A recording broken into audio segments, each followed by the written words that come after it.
Welcome to the Knife Junkie podcast, your weekly dose of knife news and information about knives and knife collecting. Here's your host, Bob the Knife Junkie DeMarco. Welcome to the Knife Junkie podcast. I'm Bob DeMarco. On this edition of the show, I'm welcoming back Ric Valdez of Ocaso Knives. I first met Ric shortly after he started Ocaso Knives, following his many years in the E-Suite at Cold Steel. His new company was to become a lifestyle brand, making refined, everyday carry knives for the discerning modern gentleman, and lady for that matter.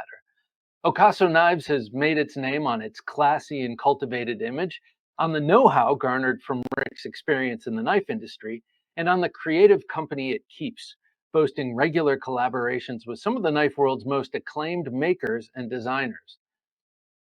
A lot has happened with Ocaso Knives since it first opened its doors. We'll catch up with Ric and find out what's new and exciting from the brand. But first, be sure to like, comment, subscribe, hit the notification bell, and download the show to your favorite podcast app. Also, if you want to help support the show, share it. That goes a great distance. Also, you can go to TheKnifeJunkie.com/Patreon and check out everything we have to offer you over there. By the way, if you sign up for a full year, you get 12% off. Go to TheKnifeJunkie.com/Patreon. That's TheKnifeJunkie.com/Patreon. Want to sell your custom knives online? With LaunchCart, you can easily create your own e-commerce store. No coding required. LaunchCart is designed for knife makers like you, with built-in tools to showcase your craftsmanship, manage orders, and grow your brand. It's fast, flexible, and even includes low-cost payment processing to help you keep more of your profits. Start your online knife store today at TheKnifeJunkie.com/launch and turn your passion into a business. Ric, welcome back to the show. How you doing, Bob? I'm doing great. It's good to see you. It's good to see you too, man. This is awesome. And as always, it was great to see you at the Ocaso booth at Blade Show this year. How did that go? It went good. I don't know if you noticed, but the first time you saw the Ocaso booth, it was a 10 by 10 booth. And then when you came by just a few months ago at Blade Atlanta, it was a 10 by 20 booth, a little different. So things have changed. Things are going great. But the show itself was pretty good, and it went well for Ocaso. You had a regular, it looked like the kind of booth I wanted to get behind the scenes and just sit down and drink a little whiskey and smoke a cigar. It looked like a little men's lounge back there. Exactly. It's become a destination for some, where they know they can come and hang out, sit on those leather couches. There's leather chairs, and at times we'll have some nice high grade tequila to sip on. Some people have brought by some whiskey and some other type of drinks, and it's been great. And that's exactly what it is. That's what exactly it's meant to be. Definitely next time when you do stop by, come on in and have a seat. I will. I'm going to come around. I'm going to come around the back and cool my heels for a minute. Do it. So before we get in, I want to ask you another question about Blade Show. How important is it for a company of your size? I'm curious about this from companies of all different sizes. How important is it to go to a Blade Show and other shows like that? Well, for me, it's extremely important. This is the opportunity where I get to engage with a lot of the end consumers. And this is where I'm talking to them, and they're coming up to me and sharing their experience and what they think. And this is my third time, and it's unbelievable to me. And I'm grateful to see that I have some people coming back. I have some people coming to the booth, carrying Ocaso product, and they're getting it out there somewhere, which is awesome. But it's important to me to see, and hang out with everybody else, with all the brands, with the customers, and to show that I'm still around doing what I'm doing. And I'm also getting recognized. It's wonderful to hear that people are saying, "Hey, I was looking for a gentleman's knife," and people are recommending Ocaso Knives. They're stopping by because they recognize it as a gentleman's brand, that I'm offering gentleman's products. So it's really important for me, absolutely really important, because of the engaging with the end consumer, talking to the other brands. At this point, the company's about 2 years and 9 months old, and I have these great relationships with all these other knife makers and knife owners, and building these relationships. I think I did touch upon that point when I first started, that was happening, taking place. And now here we are. I don't know when we did our first session 2 years ago, but these relationships and these connections have continued up to this point, and it's just been wonderful. So I'm going to say it one more time. For a company like me, and I believe if you do it the right way and you utilize Blade Show, that platform, how I think it should be, going out, hanging out, more than just selling your product, but engaging with people. It's very important. Well, you weren't new at all to Blade Show, right? Well, when I was sitting, as you mentioned before, I did work for another company, sitting in the C-suite. I didn't attend Blade Show. I didn't do that at all. And so this is the first time with my company that I've gone to Blade Show. And looking back at it now, my previous role, maybe I should have. There was a lot to learn, but I didn't. So I was nervous the first show. In my little 10x10 booth, I was really nervous, and it went well, and it continued to go well. Well, we sort of tipped our hat a little bit to the Ocaso style, but let's talk about that. How did you come to a gentleman's brand? Or I mean, I know that this is your branding. It is a gentleman's brand, but it's also just like kind of a cultivated brand, like because my wife sometimes carries a Solstice in her purse, and it's like it's refined and it goes with her. So it's not just, obviously it's not just men, but gentlemen, the gentleman style brand as a sort of generic term. How did that come about for you? Well, for me, I struggled finding the right piece a lot of the times to go with the situation, with the outfit. I'd sit in front of my wallet caddy, and I had the wallet, I had the watch, I had the pen, I had other things, but I never really had that elegant, cool looking gentleman style knife. And they existed out there. This category has been around for a lot and a long time. And so I struggle with that. And so now I'm also finding that a lot of other people, a lot of individuals, not just gentlemen, but like you said, there's women out there too that struggle finding that great looking premium material pocket knife or everyday carry accessory. And so I'm actually becoming more and more obsessed with trying to solve that problem for myself and everyone else that's out there. And I do love hearing that it is taking place in terms of me solving the problem. I get emails, I get DM'd a lot, I get texts saying, I found the ultimate gentleman's knife that I can wear in the boardroom. There's lawyers that are wearing it, there's doctors, engineers, the business professionals, the executives, the knife aficionados, the collectors that just have all kinds of size and all range in terms of knives, but they were just missing this particular piece. Or they had a piece similar to this, but it wasn't of material, premium material. It didn't have that elegant look to it. So that's what it was. It was ultimately, it's a great question, because I solved the problem that I had, and that was wanting to create a knife that I enjoyed carrying for a situation, for an occasion, that was matching to everything else. It's not, I shouldn't say it's as simple as that, but that's what it is. And that's what it is. So, and then I'm not just a category, I'm an entire lifestyle brand. So everything that we make has to stick to that script, and it's working. And I really, really enjoy what we've done up to this point. And I have so many other ideas. Oh, and great. So many other things that I want to do, and I'll get there.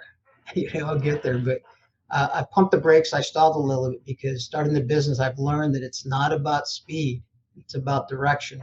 And I know I came out the gate freaking just fast, man. Like, holy smokes! And so I had to slow down. I had to slow down because a human being didn't have all that bandwidth, to take on so many projects and this and that and just on and on. But anyway, I have a lot more coming. how would you well, let me tell you how I would define a gentleman's knife, and then I want to hear what you think. To me, a couple of things that come across, and one way in particular that Ocaso Knives bucks against one of these things, I really appreciate. But what I think of is, I'll use the Solstice as an example, clean lines, very clean lines is a big part of it. Slender, easy to carry in light garments, like suit pants, that kind of thing, and inherently beautiful to look at. Like, you can find those qualities in slip joints, you can find them in modern folders and that kind of thing. But one thing that Okaso does that I really appreciate, it does all of those things, but it makes also a very, very robust folder.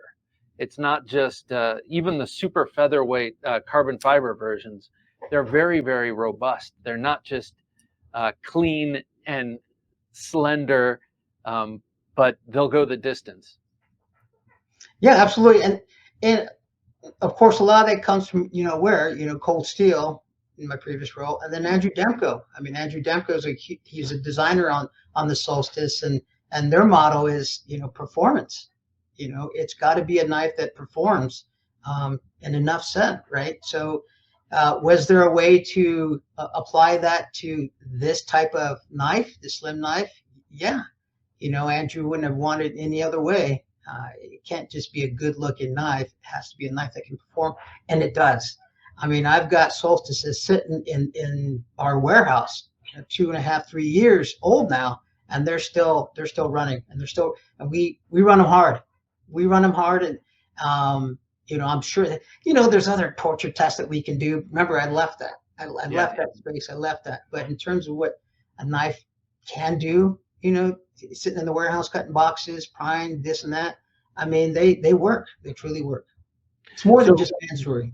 So how do you define a gentleman's knife generically? Well, I think you hit it on all the points. Lightweight. I think lightweight, but also it's got to be cool looking and good looking. And so that's why we've taken the Solstice on the titanium scales. We've added color. We've added engraving. And the reason for that, because you can apply a knife to different occasions or different situations, to matching whatever outfit that you have on. So you hit it on every point.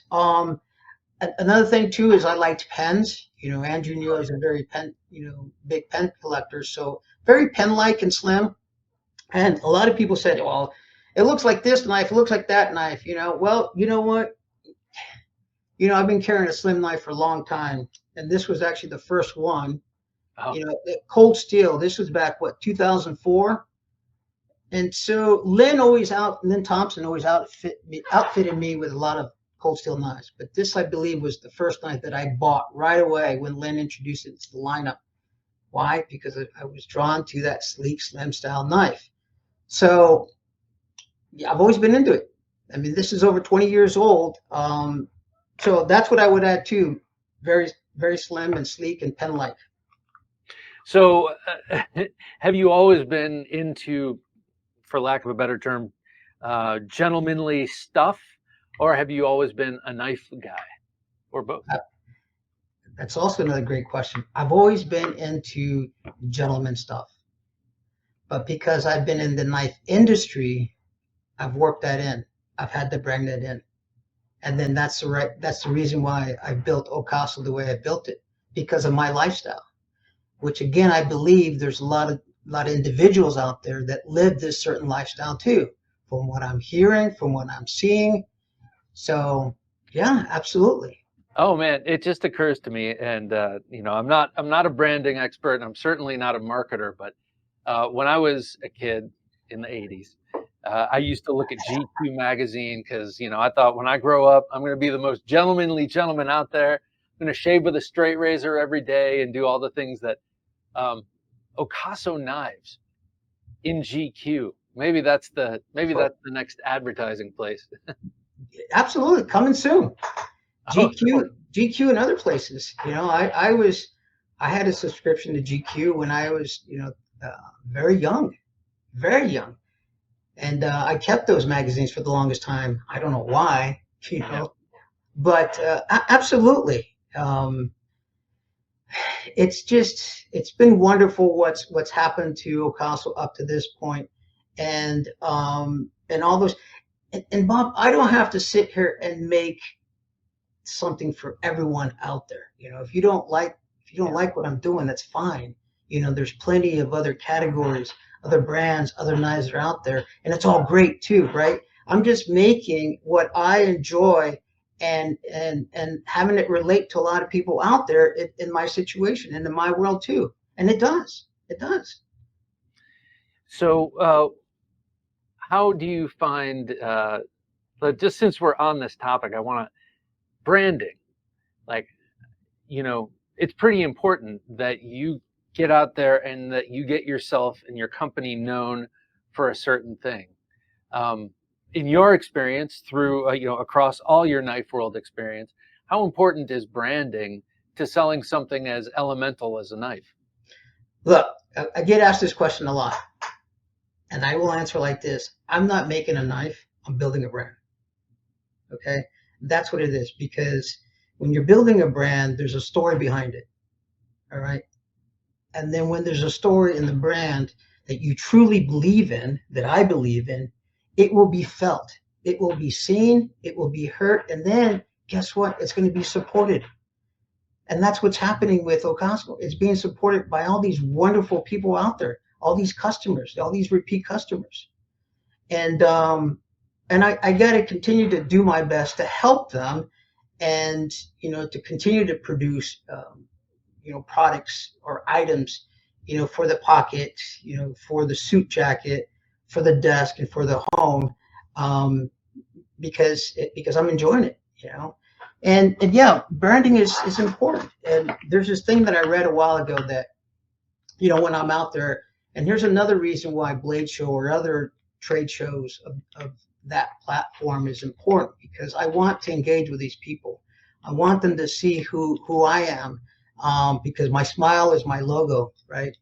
And the way I make them feel, after they interact with me, is my brand and my trademark. So all that, it goes a long way. That personality, I want them to see it's genuine. I'm not out there. I'm doing what I love. I mentioned this before. I'm doing what I love with the one I love, and that's my wife. My wife, Tisa. That's pretty amazing what you said, just in terms of how you make people feel is your brand. And man, that's important. That's everyone's personal brand. You've heard that expression. Everyone's got a personal brand, whether you like it or not. And ultimately, yeah, it's how you leave people feeling afterward. And you at Blade Show definitely are working the scene, and you're not just planted behind your counter. You're walking around, you're engaging. That's something that I think is so important, especially for knife makers who are maybe newer and starting out going to Blade Show, because it's such a solitary activity making the knives, especially if you're making it by hand in a shop. But you do have to get out there and press the flesh and be a part of the community you're trying to sell to. That is right. Absolutely. You got to be part of the community, and to be accepted by the community, validates a lot of things. And so, and I love doing that. I love just, if, a lot of times, okay, if there's no one walking up and down the aisle, okay, here's my opportunity to maybe sit down. Okay. But then someone comes, I sit right back up, whether they walk by the booth or not. But I'm ready. I'm ready to talk to anybody and everybody.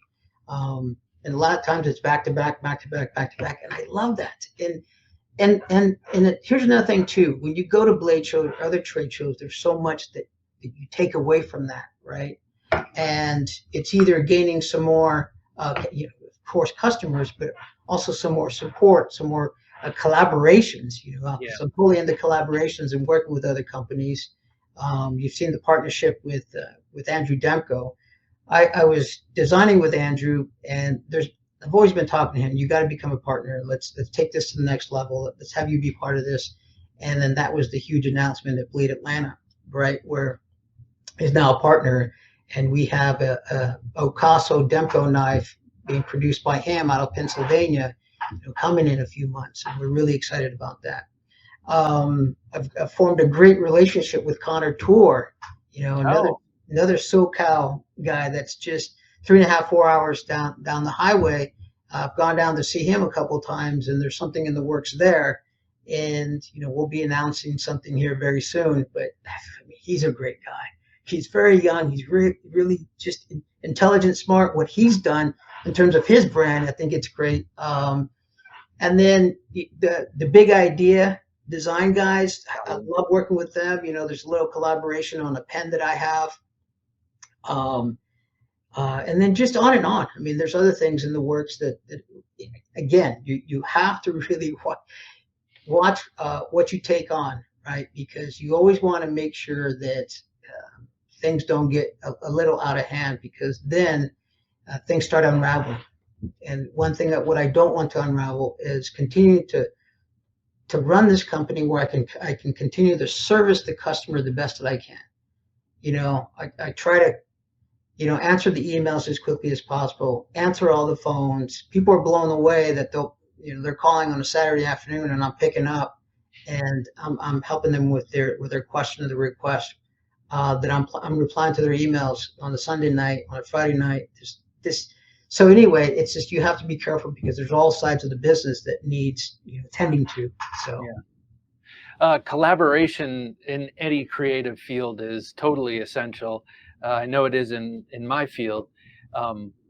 What's it like working with so many collaborators? I mean, you have Andrew Demco, Mike Wallace, Kurt American, Wes Crawford, David Seaton, and then everyone you just named, Connor Tor. You're getting more involved with Andrew Demco.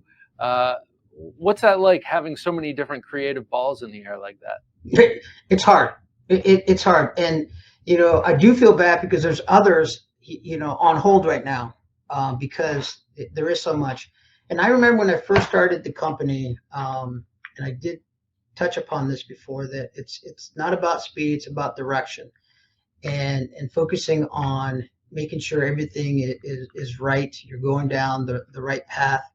And one thing that I mentioned when I first started is, bite off more than you can chew and chew like hell. And that was a Len Thompson thing. And I think he was able to do that. He's very successful.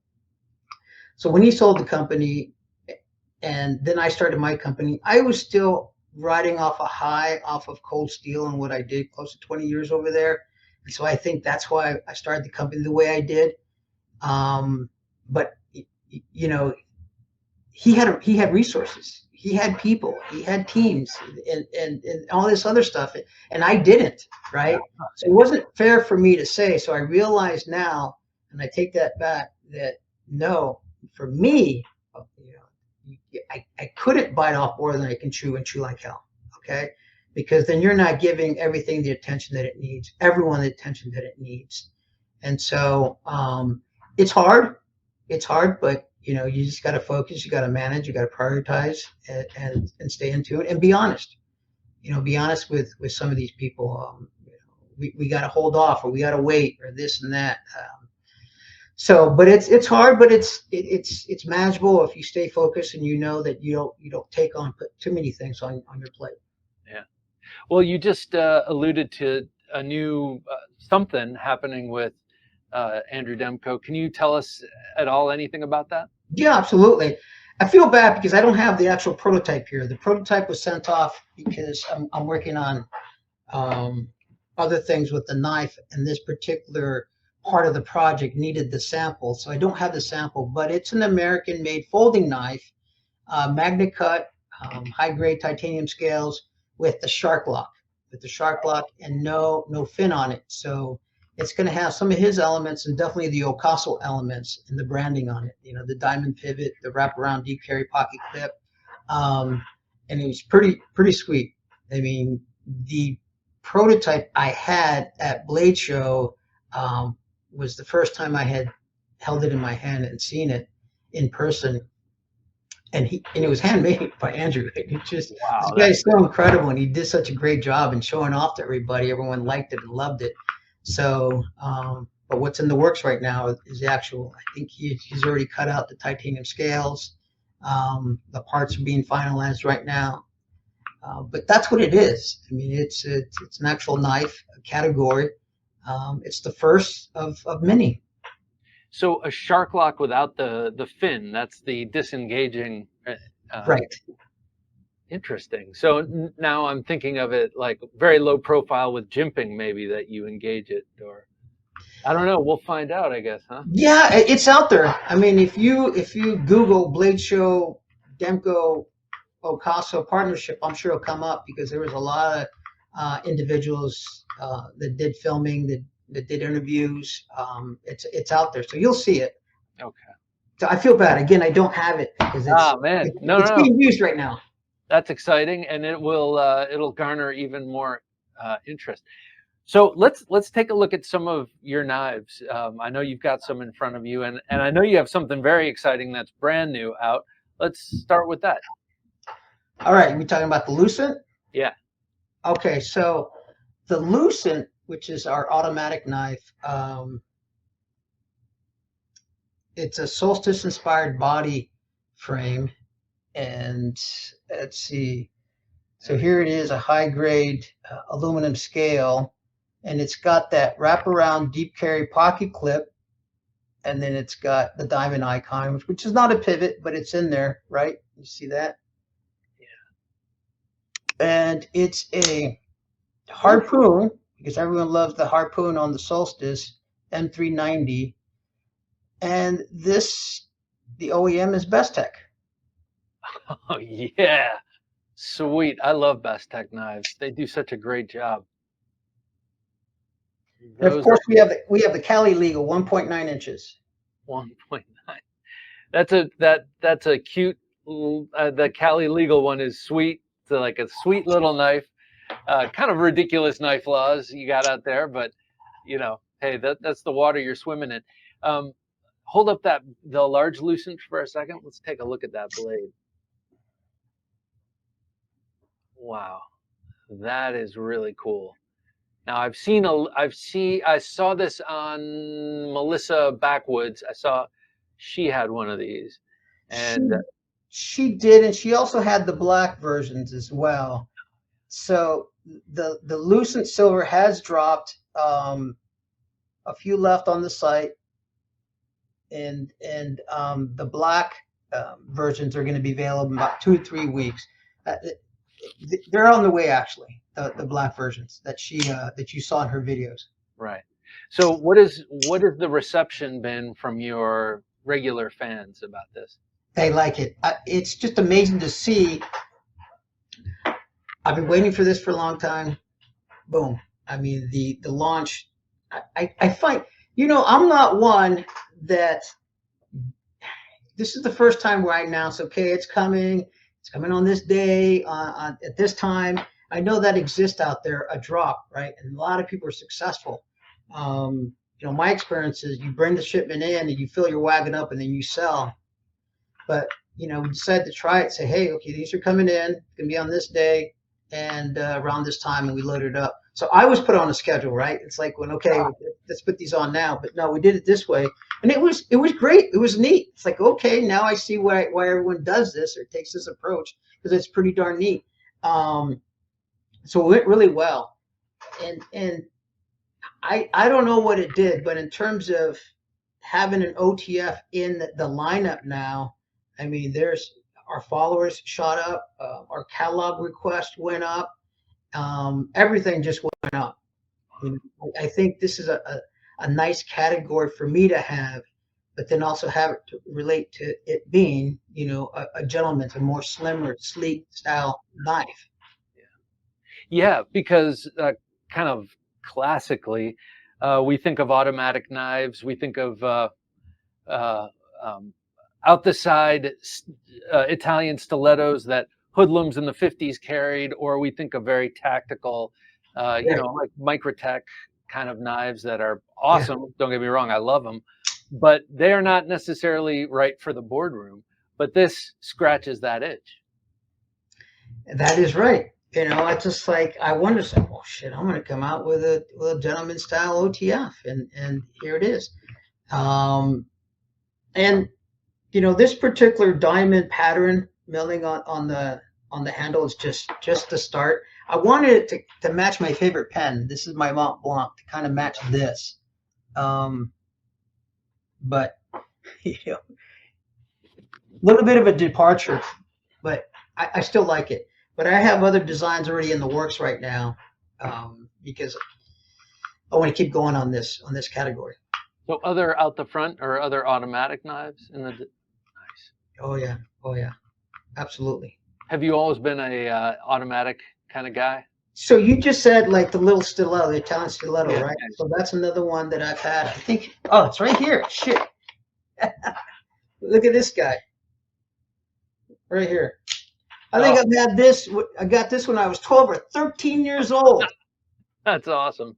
This is really, really old. I don't want to say how old it is because then I might date myself.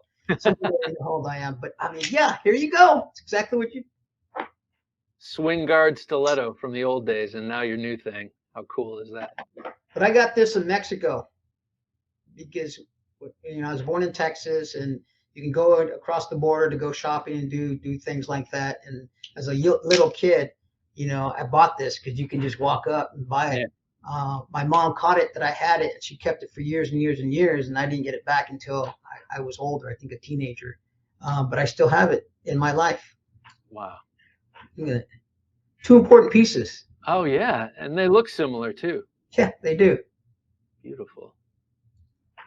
I want to backtrack. I want to talk another minute about the project with Andrew Demco. And, you mentioned that these lucents are made by Best Tech, one of my favorite OEMs, period. I also like the stuff that they offer under their own shingle. I like Best Tech a lot. But so you OEM some of your knives overseas, or most of your knives overseas, and now you're starting to manufacture here with this knife.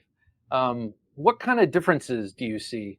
I mean, I know there must be many and vast, but what impression has having knives in the works in the States had on you? I guess the biggest thing for me is communication. I mean, Andrew and I will talk 2-3 times a day, going back and forth and resolve an issue or go over a topic or discuss something in relation to the project right away. But for the most part, when you're working with a factory overseas, they've all been good, and it's been like this. It's a day delay, right?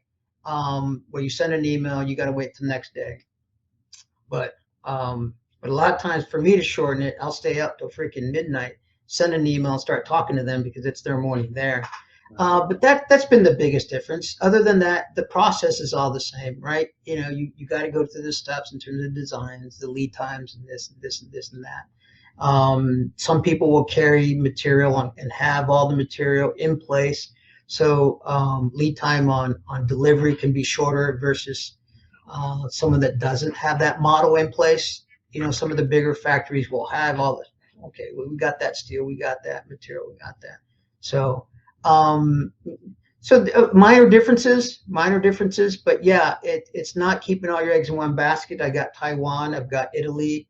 The OEM that I brought on board is Best Tech. There is a project with Riot, that kind of got put on hold. So, we were right there, ready to pull the triggers. And that designer is actually Matt Kelsey from Big Idea Design. Oh, nice. So Matt Kelsey is the designer on the Lookout, their first fixed blade knife that came out. So I have a project that's right there, getting ready to go start moving forward again. We just had to get past the tariff situation first, but things are going to start moving forward again. But yeah, it's been great working with everybody. Everyone's been really professional. Everyone knows what they're doing, and I'm gauging with these factories because of the experience. So I think I might be able to share that. Okay, there is a big difference if I was working with someone that maybe didn't have a lot of experience, which I don't know. I did some research first. Okay, that's vet Best Tech, that's vet Riot, but they already had a huge names. So, and then they're working in line with some of the giants out there in terms of service and communication. Yeah, well, I mean, that's also got to be kind of exciting figuring out new OEMs, new companies that you're working with, and so some you produce in Italy. What's that about? So Italy is the Damascus solstice, which I guess here's an update. So there's in our lineup is the Damascus fat carbon frame lock, but it's being upgraded and changed, and we're moving over to Damasteel. Oh. So this is Damasteel, and it's going to be fat carbon liner lock on both sides. So the one that's in the lineup currently is a frame lock, but now we're going with the Damasteel, and this is the Bifrost pattern. So you'll see these probably November, December of this year. So this is Italy right here. This is the Symphony knife. Hey, Symphony knife. Wait, I'm confused. You said liner lock on both sides. What does that mean? So I went from a frame lock, because currently what you have, if you look at the website, the Damascus Solstice, it's a titanium frame lock. Oh, okay. But what we want to do, making this upgrade to a different steel, we went with a liner lock. I got you. So we want the beauty, because fat carbon is so cool looking. Yeah. And on the current model, it looks fat carbon on one side and frame lock. Nothing wrong because it's a high grade titanium. But this, we want a beauty on both sides. Yeah. Beauty here. We want a beauty here. We wanted some nice Damasteel Bifrost with some nice etching shine to it. Shit. Oh, that looks nice. Yeah. Yeah, in person, this is great. So we've got that coming out of Italy. So Italy is okay. Does that? I mean, do you choose a company, say like the company in Italy, because of the work they've done in the past, or because of their access to the materials? I don't get why you would have some of the solstices made somewhere and then some of them made elsewhere. Because I think I did mention some companies are better at certain things: fixed blade knives, liner locks, frame locks. Yes, materials. You know, Fat Carbon, I think, has built a great relationship with a lot of factories in Italy now, and I really want Fat Carbon, that elegant looking on the solstice. Okay. So you got, yes, the solstice being made in Taiwan, Bob, and then yes, I've got some nice pieces coming out of Italy. And let me say this too: in 2026, guess what? You're going to see a solstice version coming out of Japan. Oh, cool. Yeah. So with Japanese freaking Damascus steel and nice, elegant. Well, I don't know if I want to say too much more now, but now we've got some nice looking classic Japanese solstice category being built coming out of Japan. Very good. So solstice is definitely your flagship. Oh, heck. What else do you have on the table in front of us that you could show us? So, of course, we've got the wallet, right? Oh, yeah. We got the wallet, but we've got that slip joint that's coming out of Italy. And this is also in production right now. And this is going to be M390 high-grade titanium with the diamond pivot. And what I've done with this one, Bob, is it also comes with that wraparound deep carry pocket clip, but in the packaging, you can take that clip off and slip on this cover. Nice. Okay, so now this becomes a slip joint that can live at the bottom of the pocket or fit perfectly in the Okaso wallet, just like that. That is sweet. So that's the Okaso wallet with your slip joint. What's the slip joint name? That's the slip joint, and this is the Big Idea Design collaboration pen. Nice. So it's got the Okaso logo on there right here, and it's their pen. And it just happened to be, you know, I was using this pen because it fits perfectly into that wallet. And so when they saw that, they said, let's do something. So that's one thing that I have on the desk. I do have another thing I can show you. Yeah, let's see. So this will be coming out of this is one of the talks, one of the projects maybe coming out of the factory with Tour Knives. We had our desk knife, Yes. right? And everyone enjoyed it, but there will be finally a fixed blade version of it. Oh, that's great. And we know Tour Knives is they make folders and fixed blades, but they make a lot of great fixed blades. Yeah, they do a really good job. So I said, well, hey, I really want to get this project back on board. Can you guys do something with this? They said, yeah. We have another design that we went back and forth that we finalized on that would be in the works. So that's 2 models. I don't know how many SKUs out of that. That's still to be determined.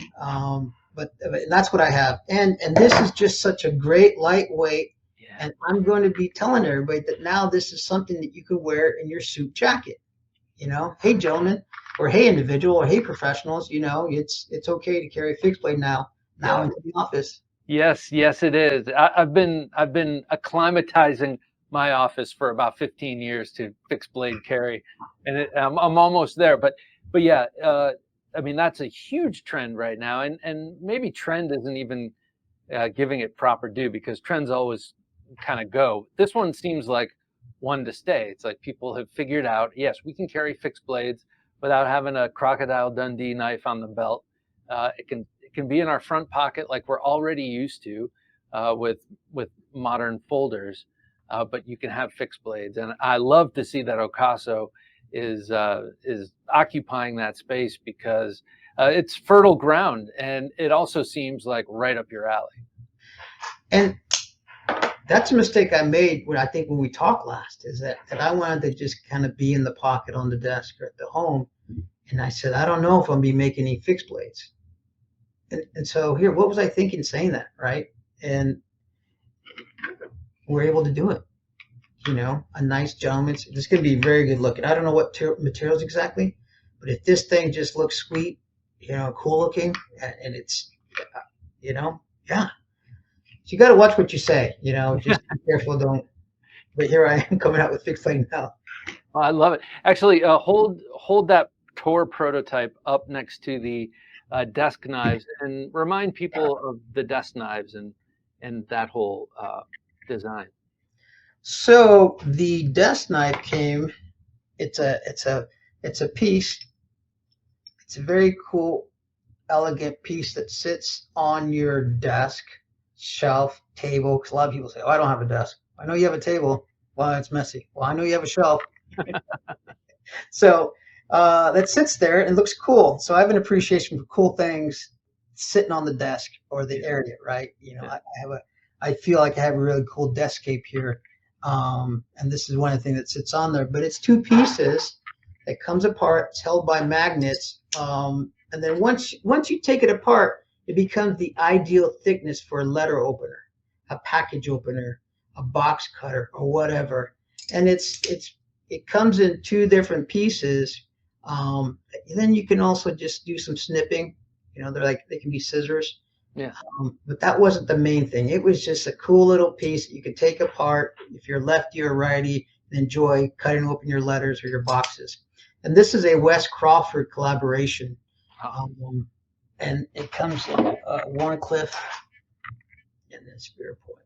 Another legend of the knife world. Yeah, he's been doing this for a long time, and he's a great guy to work with too. So that's what that is. And a lot of people say, I wish there was a fixed blade version of it. Well, there is, coming soon. Let's see that out of the sheath, if you wouldn't mind again. Wow, that's a beauty. I like the sort of lattice pattern in the handle. It's really, really cool. So just looking at this and thinking about gentlemanly knives and that kind of thing, how do you feel about natural materials, about bone, stag, wood, that kind of stuff? Nothing wrong with it. I see it lending itself to more of an outdoor hunting, traditional product piece. I do have an old I think it's a Stag Handle Bowie that Len Thompson gave me, and it looks great, right? It looks really great.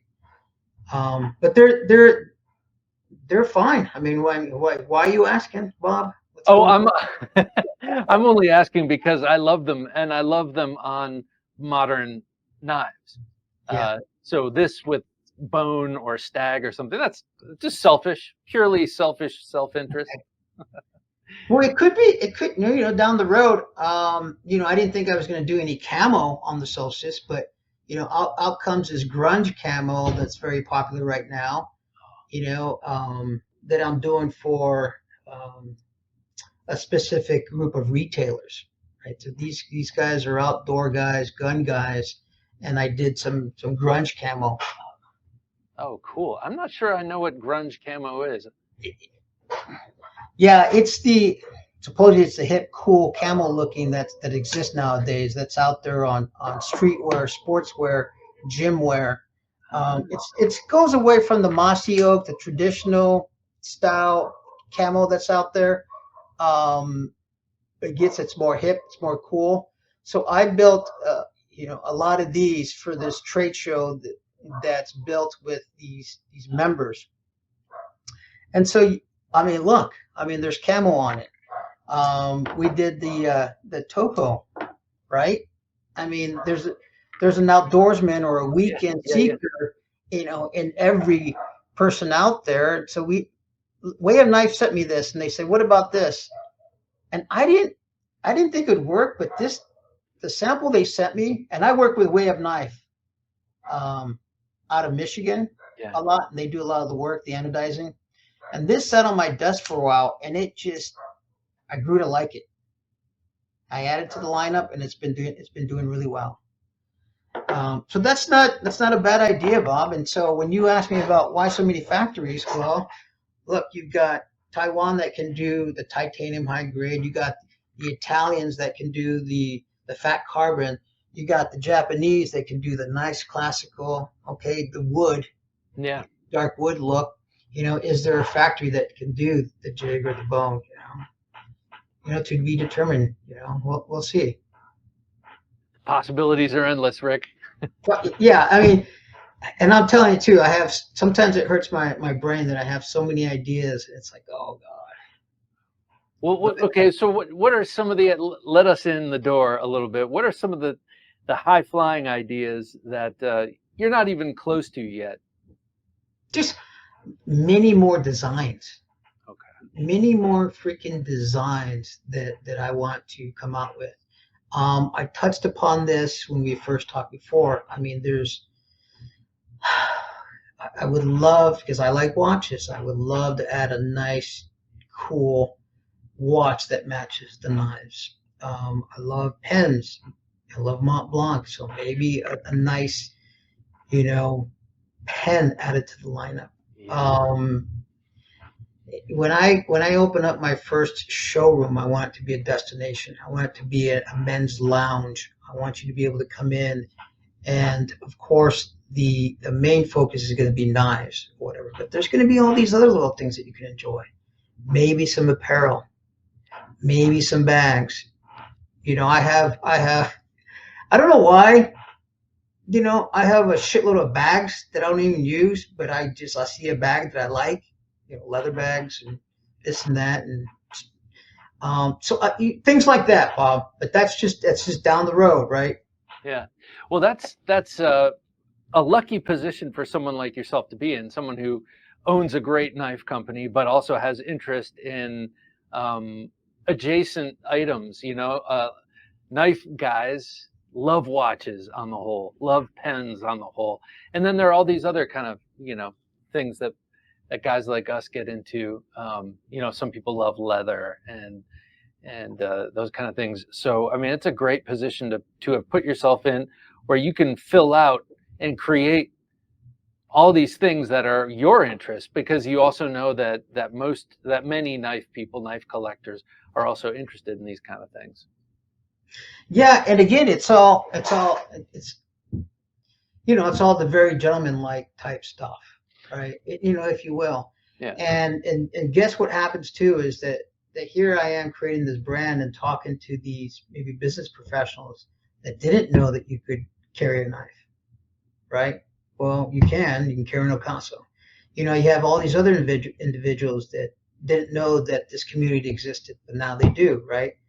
And so, and there's other companies already doing it. They're making the watches and the pens, and they're reaching out to those communities, and I get it, and that's happening. But yeah, an overlap with the community is definitely taking place. So it's something down the road. It's on the list to do, but just down the road once. I'm up to 2 employees now too, right? Before I had 0, just my wife and I. So now there's 2 employees. So there's another sign that there's growth there, right? Going in the right direction. And a lot of times, even with these guys, we're still slammed. We're still backed up, and we still can't keep up. I'm impressed that you do keep up with just 2 people, because you're it seems like you guys are everywhere. So I think you've got good. I'm not going to pretend to know the term, but I guess it's market penetration. Like, you guys are in there. You're a force already. Who in the knife world, in the knife game, who is kind of doing something similar? Are there any other lifestyle brands that are knife-y or knife-centric that you can think of? I know there's a lot of knife brands that have a category that's very similar to what we're doing. But I mean, I like William Henry. They're I think really focus on these high-end, premium, great-looking knives. I think, and a couple other ones too. But I mean, I try not, at this point in time, I try to just stay focused. And they say don't worry what everyone else is doing. Yeah. Just keep doing it. Just focus on what you're doing. But before getting this started, I really like Chris Reeve knives. I mean, well, you got him too, right? So yeah, I guess he's on the brain. And William Henry. So yeah, and they both make really fine knives for sure. But I can't think, like, I am someone who is obsessed with what everyone's doing, because I don't have my own company. I don't have to keep my vision limited. But I'm still not. No one's coming to mind who does what Okaso does. And I guess I just wanted to get from your perspective, see if what your competition was in a more specific, in the specific realm of gentleman lifestyle. And I think that's a pretty great spot to be in, because I think it's needed. So Bob, this makes this whole entire show for me right now, what you just said. A lot of times if I would have came out and answered that, well, I'm the only one, it doesn't come off right. A lot of times, I will say to my wife, like, I'm starting to see a little bit more of this, a little bit more of that. And, I think she's doing it to kind of keep me humble. She says, get over yourself, or be quiet, but for you to now say it, I appreciate that, because sometimes in my elevator pitch, I will say I'm one of the few brands that really cater to a gentleman's premium, elegant looking pocket knife. Okay. So, I also heard just today from another huge influencer out there. He said, I'm starting to see a lot more gentlemen's knives. Blah, blah, blah. So when I hear that someone else is saying it, okay, that's great. And so, okay. And that's why I want to stick to the script and keep going. And then I'm not going to make everything for anybody out there. So I just keep doing what I'm doing. And because I know it's solving the problem that maybe a lot of people have out there, I'm going to be grateful for that. So they get it. There's a lot of people that get it, and I'm glad you get it. I'm glad you see it. So thank you for recognizing that. Oh yeah, of course. Back in my more metrosexual days, if you'll forgive the expression, but back when I was a little cooler and younger and lived in New York City, and you're still cool, Bob. Oh, thanks, man. I appreciate it. Before I was a middle-aged father, I always loved knives, but I was kind of in a very different kind of a place in my life, and in a different. Um, I guess what I'm trying to say is Okaso would have come in very handy in the early 2000s for me because, I was I had a cool job with I had to dress nice and everything like that.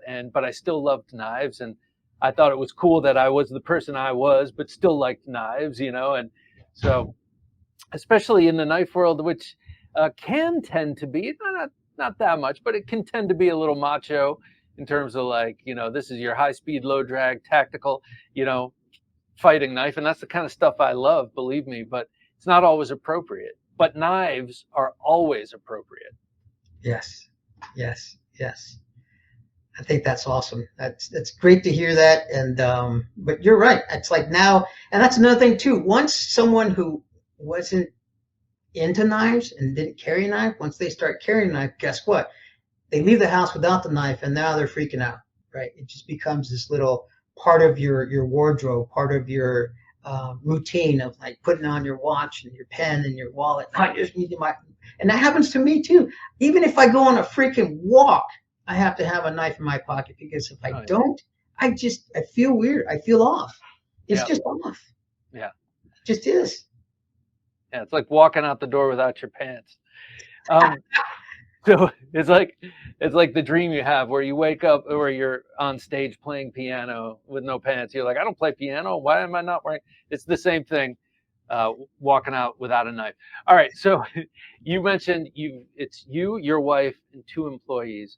But as you move forward, like if you could see in a crystal ball right now, 20 years in the future or however far you're going to take Okaso, how do you see it expanding? So another thing that I've learned is to kind of try to do things and set up things a little differently from what I experienced in terms of running a company. I've got to be able to create a business where I can step away and the business continues to be successful. It continues to run, because if that doesn't take place, then all I'm doing is just creating another job for myself. So in order for me to do that, I have to pay attention to the people I bring on board and make sure it's a team that I'm creating. It's going to be a very focused team. I don't want to say that, and a lot of people say this, and there's nothing wrong with it. We're all going to run this company like a family. Well, no, we're going to run it like a team, because when you have that team approach, there's competitors, there's competition. Nothing wrong with family, but then you feel like, okay, we're all safe, we're all comfortable. No, because sometimes business is war. Actually, no, sometimes a lot of it business is war, right? So that's what I want to do. So first of all, I have that mindset right now that as I continue to grow and build this company, it's like I've got to fire myself in certain positions so I can pull myself in more strategic roles. Right, I've got to go out there, continue to grow the brand, and to create all these opportunities, these collaborations, these partnerships, so I can continue to feed the brand so it grows. And I think one reason why we're growing is because, I had a Rolodex before, right? And so we're already global. So I'm already on the international waters, out there with some of the connections I've had. So I've got some big distributors out there all over the world right now that have helped us out, right? There's still a lot of, opportunities here that I want to engage in here, but, there's enough going on right now that's keeping us busy. Yeah. Well, I think that. So in 20 years, I'm no longer, yes, I see myself as a business operator, not an owner yet, but, down the road in a few years as an owner, where I can step away. Because the worst thing an owner can say is like, I can't leave because nothing gets done. Yeah. Bad. That's freaking bad. You want to be able that you can step away and the continuation of success is still taking place without you. And you have reliable people, a reliable team, reliable individuals that you can trust running the company. I love that you said make a team and not a family. Anywhere I've ever worked, whenever they start using the F word, oh, we're a family, I'm like, oh, what do you want from me that you're not paying me for? And you can't get rid of family.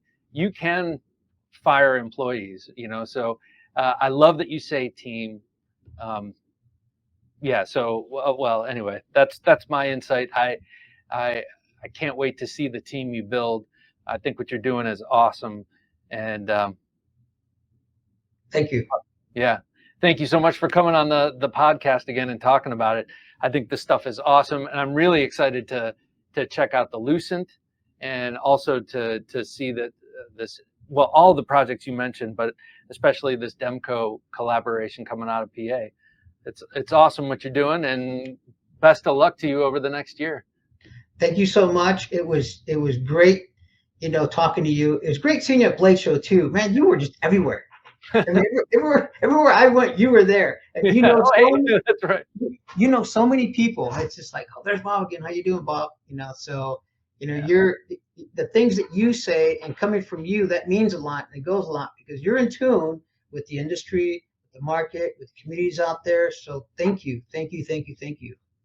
Oh, my pleasure. All right, Rick, we'll talk soon. Take care, sir. You too. Thank you. Adventure Delivered, your monthly subscription for hand-picked outdoor, survival, EDC, and other cool gear from our expert team of outdoor professionals. TheKnifeJunkie.com/battlebox. There he goes, ladies and gentlemen, Ric Valdez of Ocaso Knives. And remember, build a team for work, leave the family at home. I wish everyone would do that. Great sage advice from the head of Ocaso Knives. Be sure to join us next Sunday for another engaging interview with a luminary of the knife world. For Jim working his magic behind the switcher, I'm Bob DeMarco saying, until next time, don't take dull for an answer. Thanks for listening to the Knife Junkie podcast. If you enjoyed the show, please rate and review at reviewthepodcast.com. For show notes for today's episode, additional resources, and to listen to past episodes, visit our website, TheKnifeJunkie.com. You can also watch our latest videos on YouTube at TheKnifeJunkie.com/YouTube.